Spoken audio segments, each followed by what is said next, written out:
make yourself comfortable, and yeah, you might want to pop us on speaker view side-by-side mode, just so that you can see the presentation and the notes at the same time as well.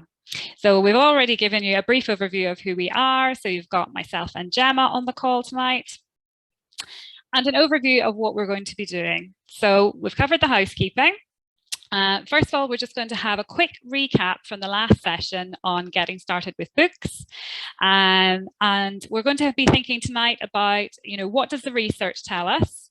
How to choose the right books, some practical tips to support language during reading, and some Christmas gift ideas. Yeah, I've got an excuse to talk about Christmas already, which I absolutely love. So we will be covering a few ideas at the end of the call tonight. So just a little overview from last week. We talked about ways to encourage your child's language development through top tips for special time. We talked about comments and questions and daily routines and supporting language development for bilingual children. And we looked at supporting speech sound development and the impact of your child's hearing on their speech as well. And we talked about the use of soothers and the use of nursery rhymes and modelling as well. So the first thing that I would like you to do this evening, just to get a sense of where everyone is at in terms of reading with your child, is we're going to try a poll, okay? So I am going to have a look. Yeah. So just to reassure everyone, the poll is just to give us a sense of where everyone is at in terms of reading at the moment. You don't have to participate if you don't want to. It's just to give us a little overview of where everyone is at. So the first one is just to give us an idea of how many people here tonight are already signed up to the Dolly Parton Imagination Library. So I'm just going to launch this, and I'm just going to give everyone about 30 seconds just to respond.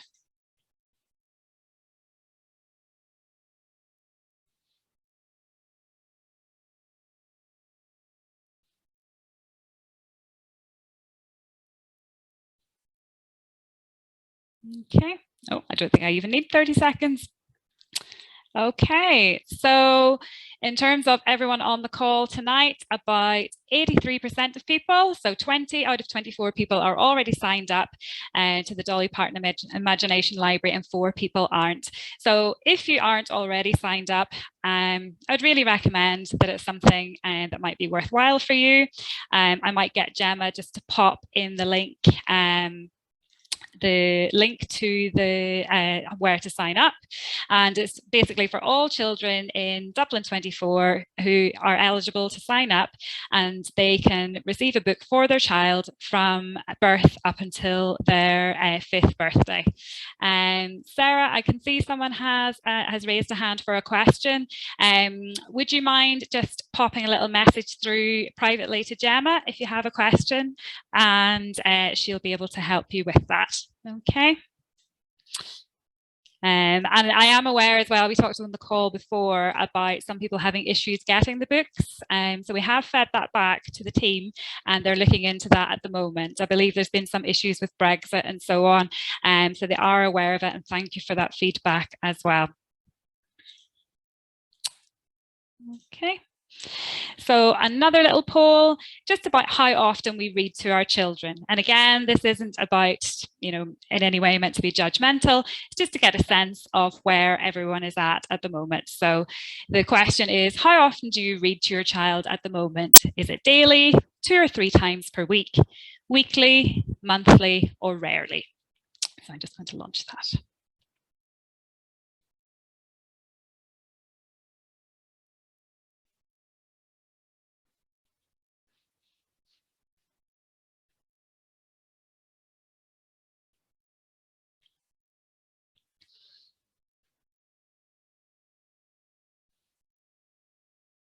Okay, great. I think that's everyone has answered now.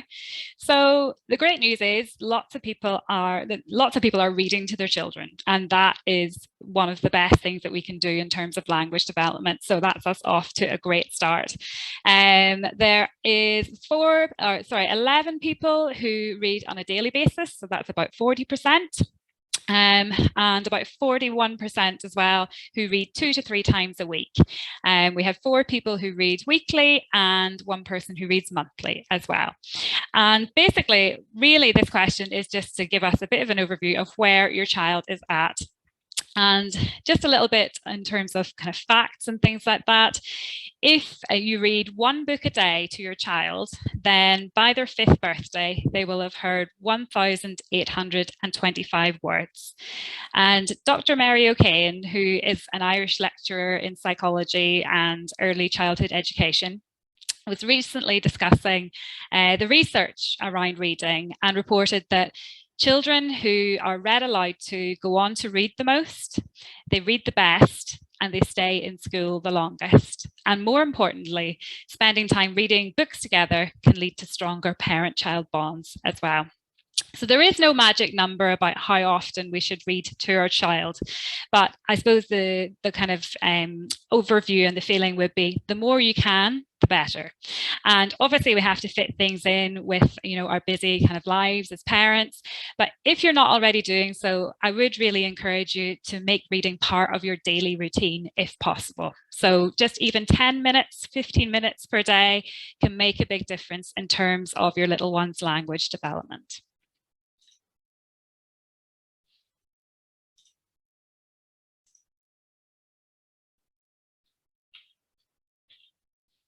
Okay, so this is a little quote from Dr. Seuss. So the more that you read, the more things that you will know, the more that you learn, the more places that you'll go. So is this just a nice quote? Well, the fantastic thing about reading is that it opens up a whole world of vocabulary that we don't necessarily use every day. For example, recently I was reading to my daughter and we were reading a book and one of the characters was described as weary. So this isn't a word that I would tend to use in everyday life. So I just explained that weary meant tired. So a few days later, she came home from school and she's just joined junior infants and she's coming home wrecked, so tired. And she said to me, "Mummy, I'm just so weary." And I had a little laugh because she did sound like a little old lady when she was saying it. But I just thought it was a really nice example of, you know, seeing a word, hearing it, and then using it in context as well. And it's not a word that I would necessarily use in everyday life. And the reason why this helps later on with reading is that if a child has exposure to a word, then when it comes to sounding out the phonics and blending it all together, the child will make the connection between the sounds on the page and the meaning of the word because they already have previous experience of it. So just a little bit in terms of statistics. So a bit of research. So the child's vocabulary knowledge at age 4 is a direct indicator of reading age ability at the age of 11. So basically, if their vocabulary is better at the age of 4, they have better reading outcomes. And to start building that vocabulary, we can start off with books. A little bit about the rate of development as well. So children between the age of 1 and 5 years old are acquiring 3.5 words per day. So they're like little sponges at the moment, and the more they have in terms of exposure to different words and different vocabulary, the greater it's going to be for their vocabulary development. And as you can see, their vocabulary, their average vocabulary, by the time they're starting school is around 5,000 words. So they're developing rapidly in the first 5 years of life. So we know why it's important to read. So let's think about the best types of books for toddlers. So the first thing I would say is, particularly for younger toddlers, look for books with really colourful, realistic photographs and pictures. Because these catch our children's attention.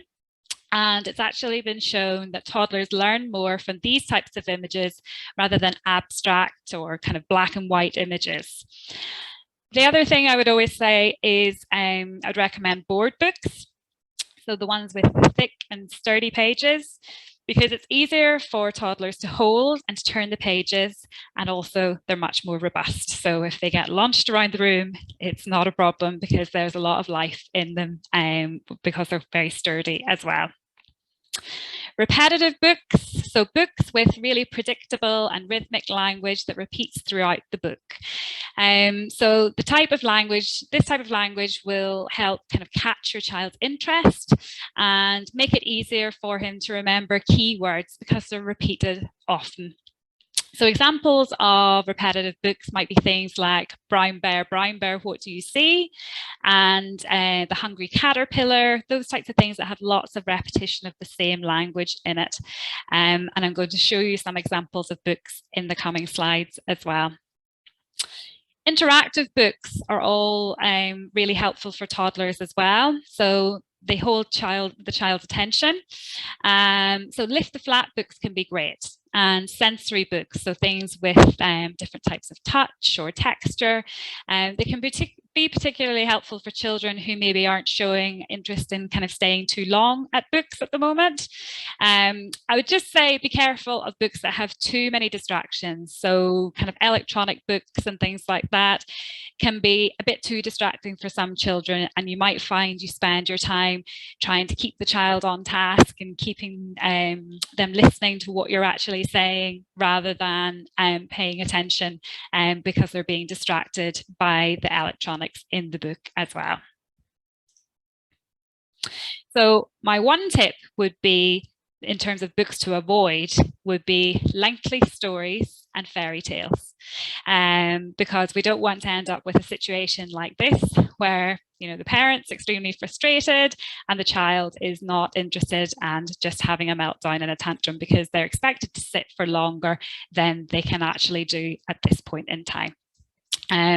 So in terms of lengthy books, I would say one little kind of tip is, so Peppa is obviously something that's extremely popular with toddlers and preschoolers, and we love Peppa. We love Peppa in my house, and Peppa can be great. You can use Peppa books to link the TV and the text and things like that.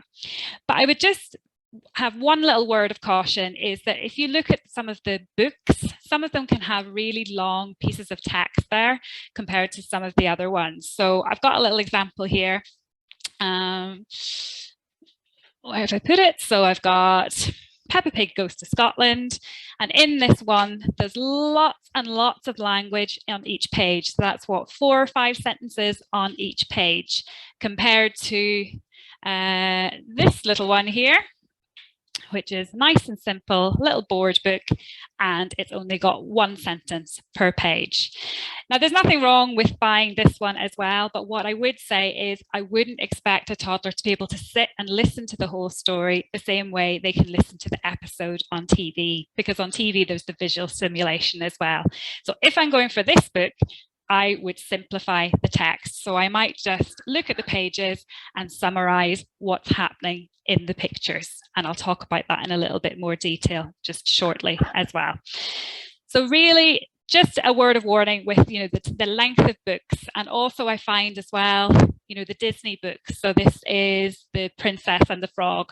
There's an awful lot of text in there that I would say a 7 or 8-year-old would struggle with as well. So it's looking for nice and simple things that keep toddlers engaged at this point.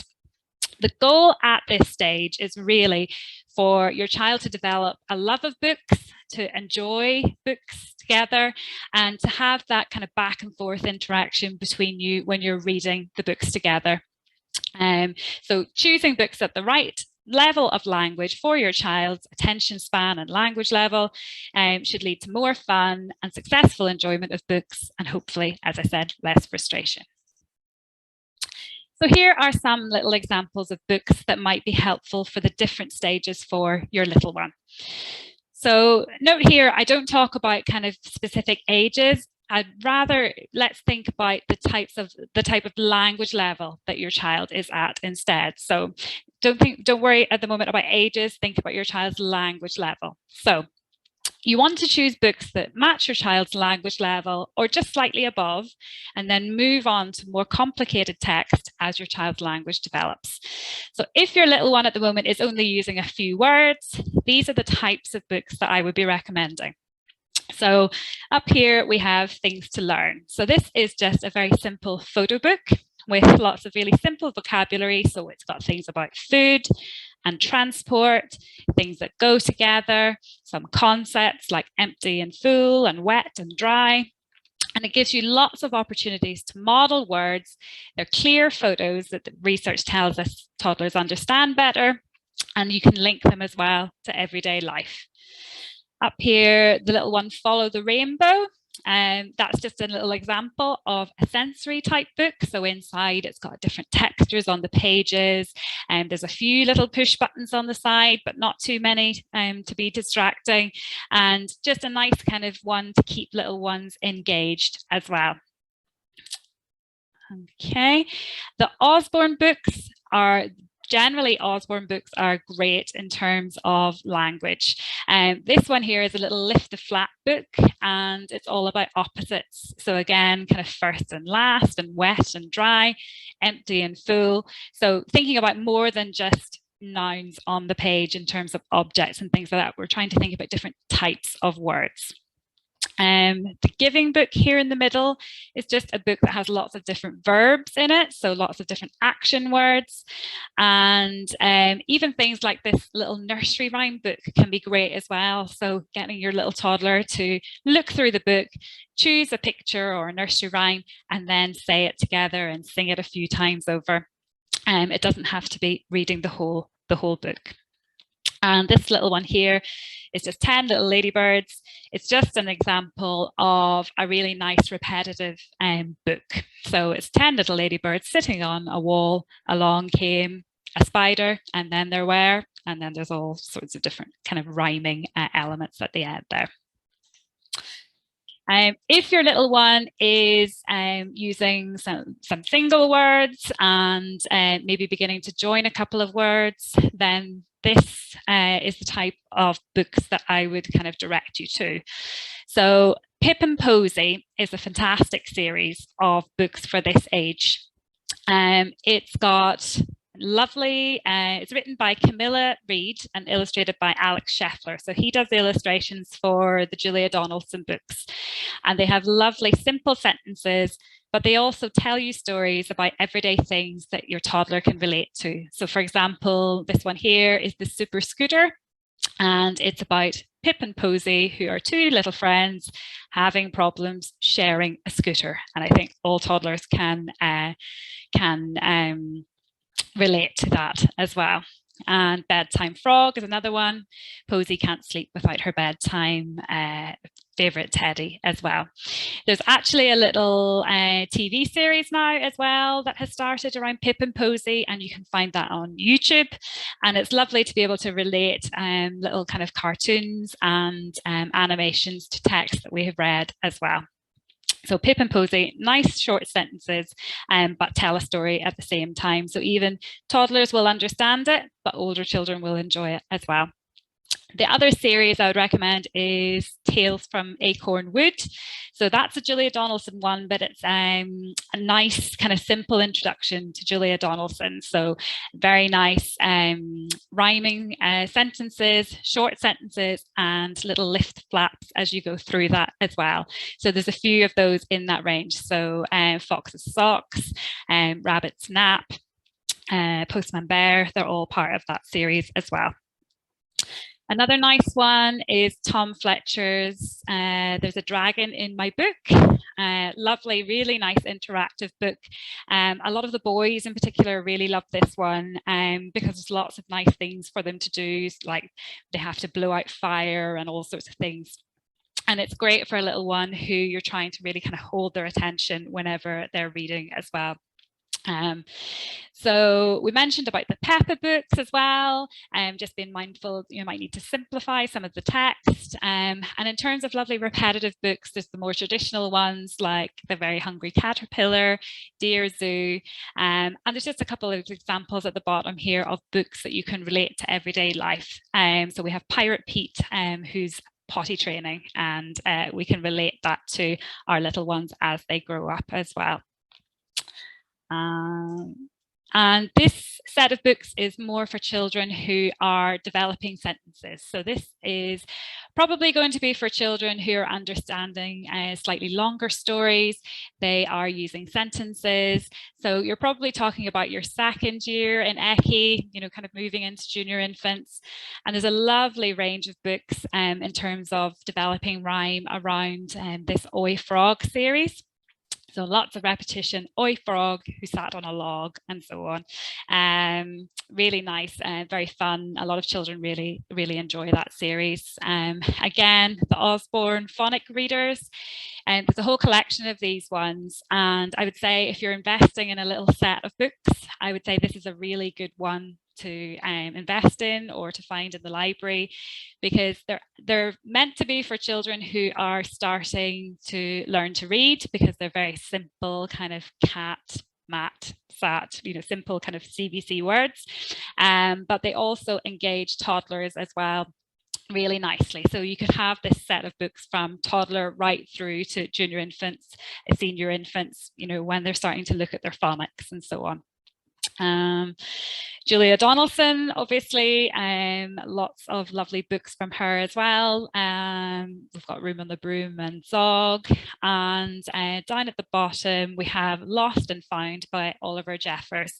So this is an author that grew up in Belfast and he now lives in Brooklyn, and there's just some lovely, beautiful illustrations, quite nice kind of sentences, not too complicated, and a lot of them are translated now into Irish as well.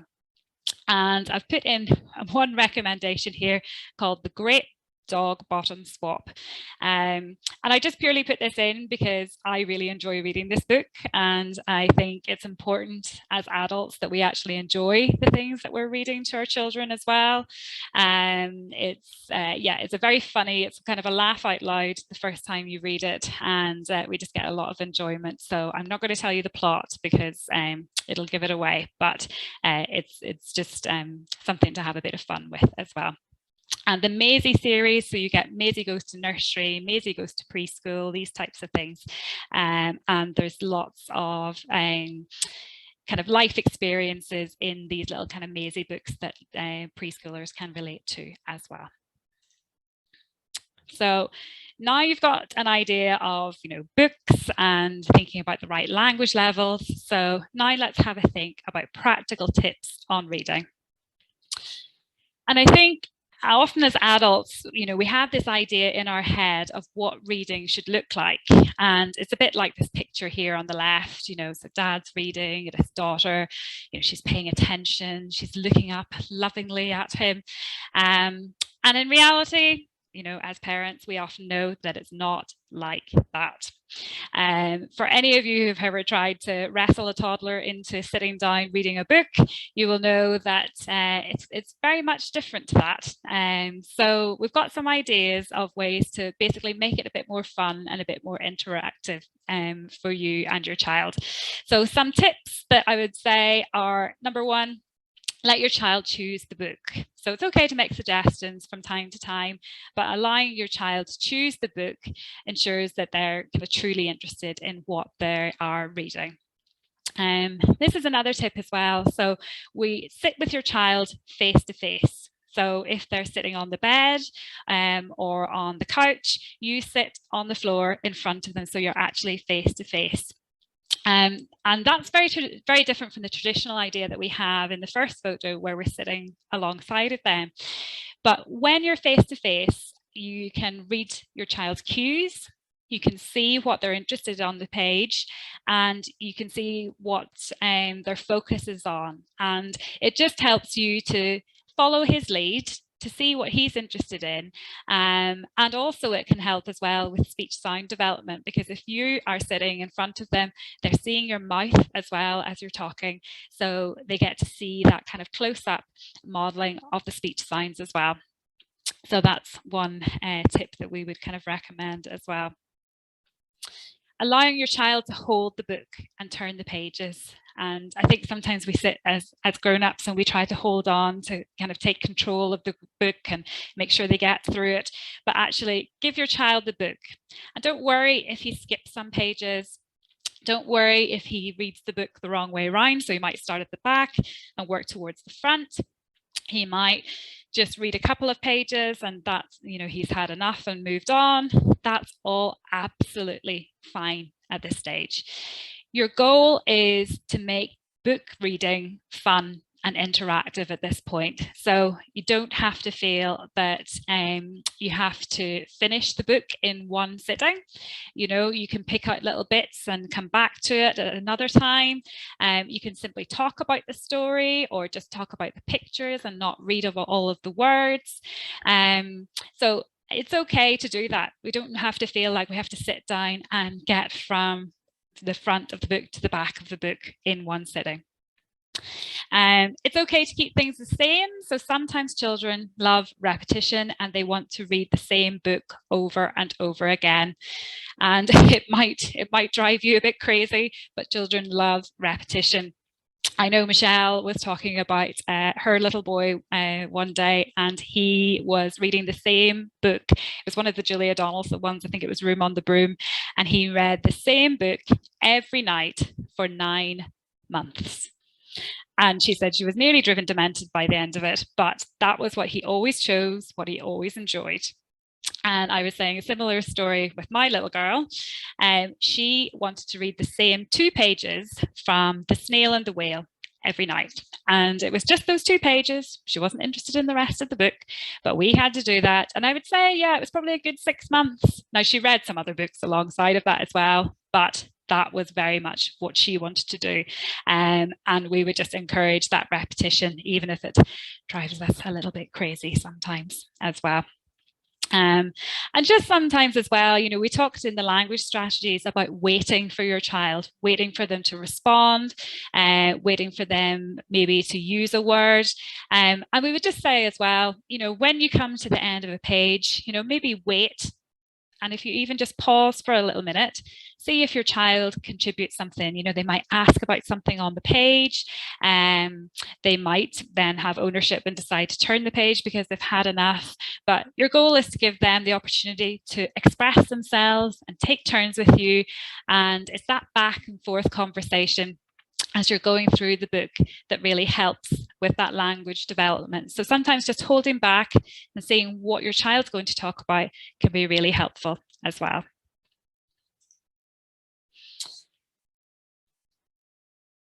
Okay, so let's also think about how you can further support language development using books as well. So a few tips here.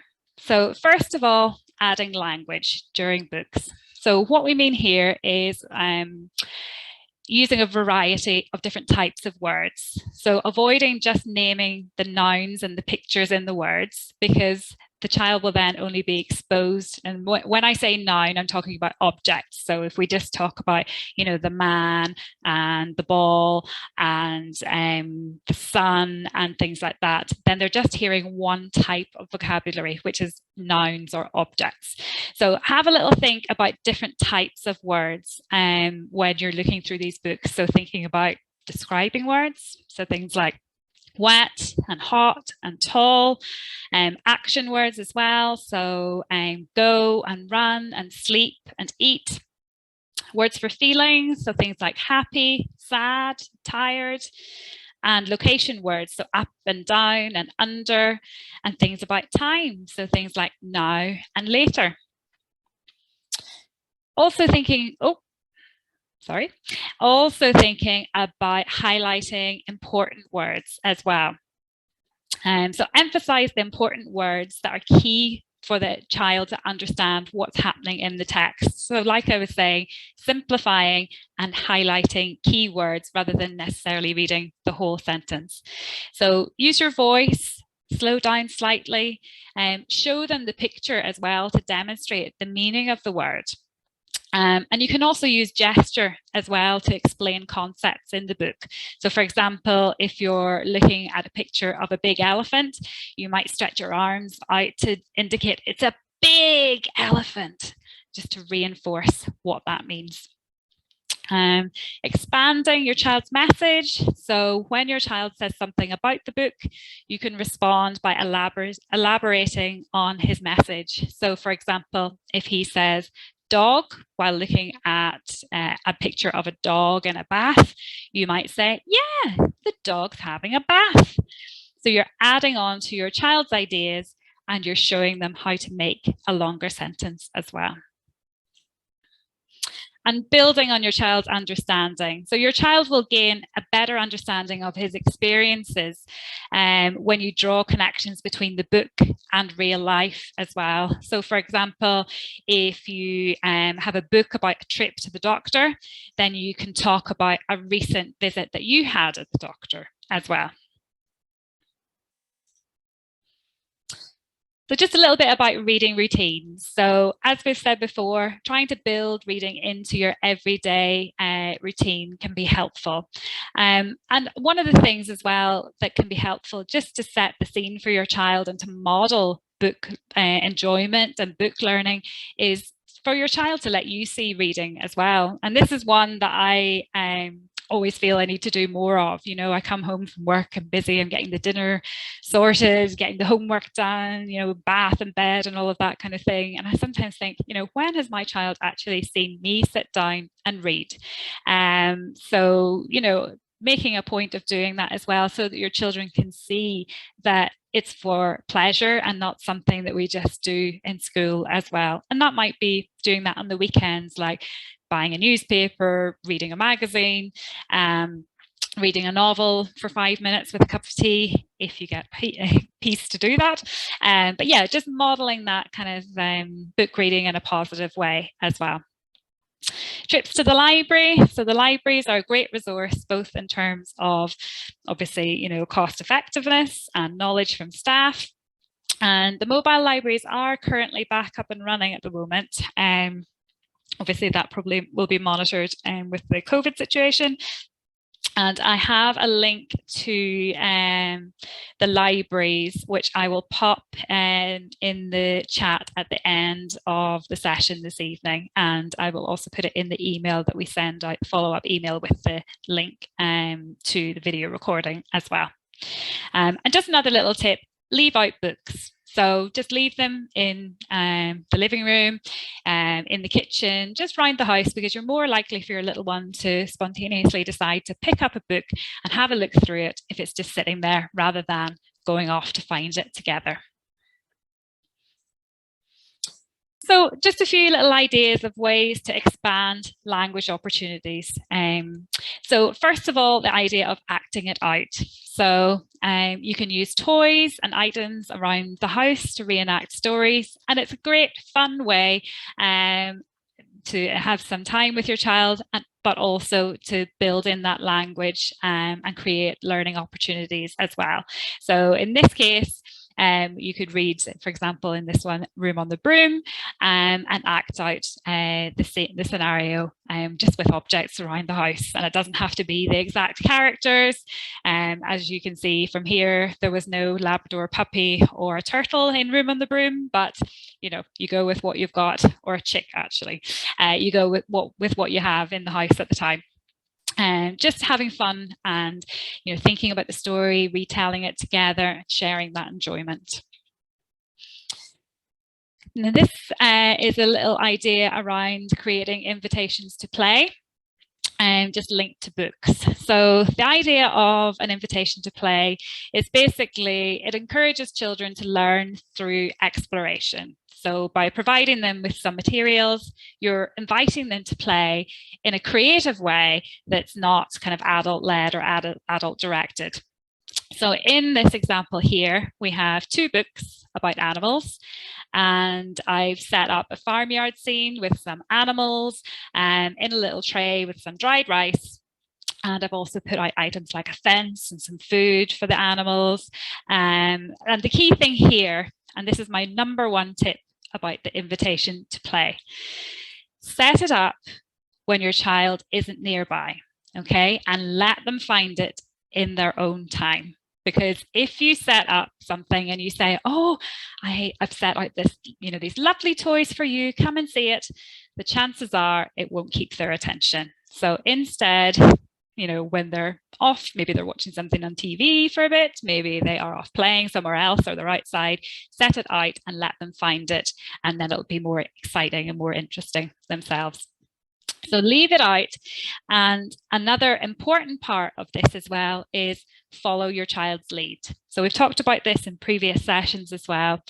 So in this example, I put this out for my daughter and I thought, maybe she would want to kind of, feed the animals and things like that.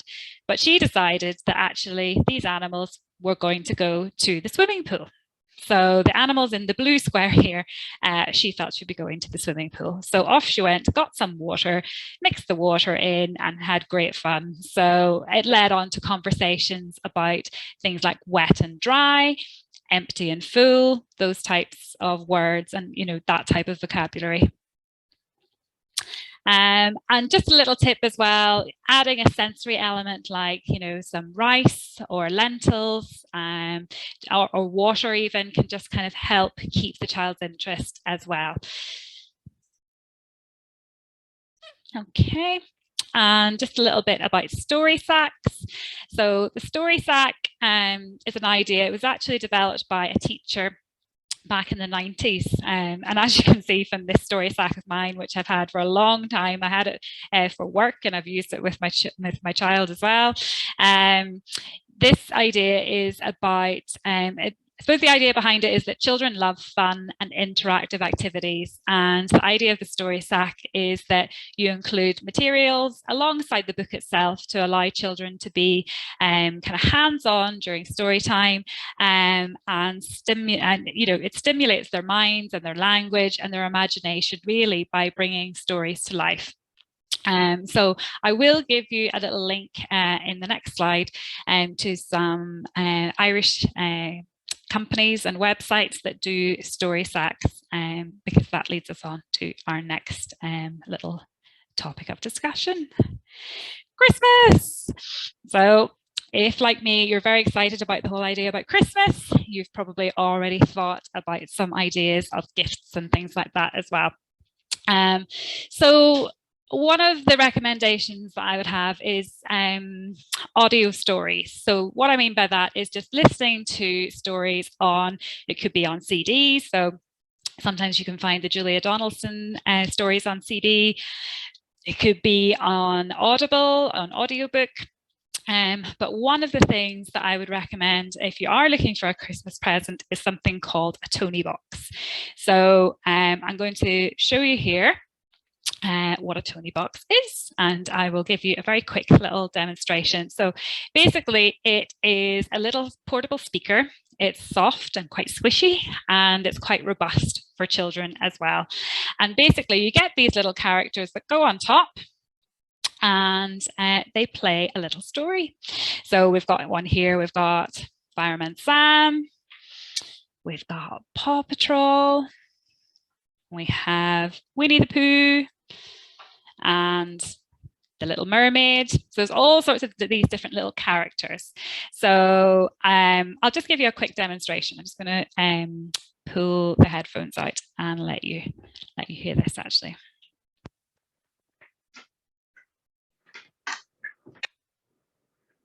Okay, so very easy for children to work themselves. You just turn it on with the little ear, press to come on. And you can turn the volume up. You can turn the volume down. So you use the big ears, turn it up, and the little ears, turn it down.